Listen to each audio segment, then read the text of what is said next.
华视在地新闻继续要来讲，这个学生囡仔不时拢会伫个运动场咧走跳。台中有立委发现讲，有几间学校的跑道甲球场有这个破损气角，像这个太平区的东平国小，这跑道失去着弹性，球场嘛来落车。若这个太平国小甲中一高中嘛有同款的问题，已经请教育部拨经费补助来改善。 学生囡仔运动所在比一船才大船，唔那比船尔，还有一个坑，影响到学生运动的安全。那这个都是有关孩子们在体育课程，或者是在我们的运动会以及下课时间的整体的运动安全非常重要。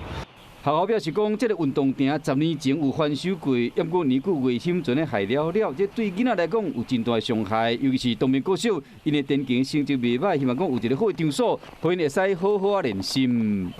学生在跑步运动的时候，上体育课的时候，确实会有危险，所以呢，我们就积极帮学校争取。那也很感谢行政院哦，那已经专案核定。另外一边跳湾的所在，因为较低，变啊落雨就变水池啊。 立委表示讲，教育部会核定补助经费，向学生一个安全的运动空间。